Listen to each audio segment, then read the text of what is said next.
Hi all, വിലായത് ബുദ്ധ എന്ന പുതിയ സിനിമയുടെ വിശേഷങ്ങളുമായിട്ടാണ് ഇന്ന് ഞാൻ വന്നിരിക്കുന്നത്.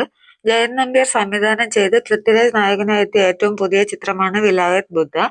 GR ഋതുഗോപൻ എഴുതിയ ഇതേ പേരിലുള്ള നോവലിനെ ആസ്പദമാക്കിയാണ് ഈ സിനിമ ഇറങ്ങിയിരിക്കുന്നത്. പൃഥ്വിരാജിനെ കൂടാതെ ഷമ്മി തിലകൻ, അനു മോഹൻ, പ്രിയംവദ കൃഷ്ണൻ തുടങ്ങിയവർ ഈ ചിത്രത്തിൽ അണിനിരന്നിട്ടുണ്ട്. ഇനി സിനിമയെ പറ്റി പറയുകയാണെങ്കിൽ ഒരു ചന്ദനമരത്തെ ചുറ്റിപ്പറ്റിയുള്ള സംഭവങ്ങളൊക്കെയാണ് ഈ സിനിമയിലുടനീളം പറയുന്നത്. എന്തെങ്കിലും കൂടുതലായിട്ട് കുറച്ച് സ്പോയിലർ ആയി പോകും, അതുകൊണ്ടാണ് അങ്ങനെ പറഞ്ഞത്.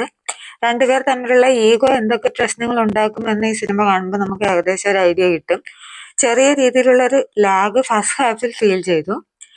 ഓരോ ഇവന്റ് അവർ ക്രിയേറ്റ് ചെയ്തിരിക്കുന്നത് റിയാലിറ്റി നിലനിർത്തിക്കൊണ്ട് തന്നെയാണ്. അതുകൊണ്ട് തന്നെ അതിലെ ഓരോ സംഭവങ്ങൾക്കും നമ്മളും കൂടെ ആ സംഭവ സ്ഥലത്തുള്ളതുപോലെ ഓരോ കഥാപാത്രങ്ങൾക്കൊപ്പം നമ്മൾ സഞ്ചരിക്കുന്ന ആ ഒരു രീതിയിലാണ് അവർ ക്രിയേറ്റ് ചെയ്തിരിക്കുന്നത്.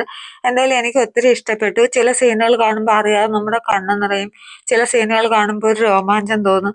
അങ്ങനെയൊക്കെ നല്ല രീതിയിൽ എൻജോയ് ചെയ്ത് കാണാൻ പറ്റിയ ഒരു സിനിമയാണിത്. ഇതിൽ നെഗറ്റീവായി തോന്നിയത് മേക്കപ്പാണ്. മേക്കപ്പ് കുറച്ചുകൂടി ബെറ്റർ ആക്കാമായിരുന്നു എന്ന് തോന്നി. പൃഥ്വിരാജിന്റെ ഒക്കെ മുഖത്തൊക്കെ കരിയൊക്കെ വാരി തേച്ചിട്ടുള്ള കുറെ സംഭവങ്ങളൊക്കെ ഉണ്ട്. കുറച്ചുകൂടി ബെറ്റർ ആക്കി കുറച്ചുകൂടി റിയാലിറ്റി തോന്നിക്കുന്ന രീതിയിൽ അവർക്ക് ചെയ്യാമായിരുന്നു. അതുപോലെ തന്നെ ക്ലൈമാക്സ്. ഈ സിനിമ മുമ്പോട്ട് പോകുന്നത് ഒരു ഹൈ ഫ്ലോയിൽ, അതായത് ഒരു ഗ്രാഫിന്റെ ഹൈ ഫ്ലോയിൽ ഒരു മുന്നോട്ട് പോകുന്ന ഒരു സിനിമ പോലെയാണ് അതിന്റെ ഒരു നോർമൽ ഫ്ലോ. പക്ഷെ അതിന്റെ ക്ലൈമാക്സ് വന്നപ്പോൾ പെട്ടെന്ന് ആ ഗ്രാഫ് താഴ്ന്നത് പോലെ ആയിപ്പോയി. നമുക്കൊരു ക്ലൈമാക്സ് കണ്ടിട്ട് ഒരു സാറ്റിസ്ഫാക്ഷൻ കിട്ടിയില്ല, അത്രേ ഉള്ളൂ. എങ്കിലും ബോറായി തോന്നിയില്ല. നമുക്ക് കണ്ണും മനസ്സും നിറച്ച നല്ലൊരു ചിത്രം തന്നെയാണ്.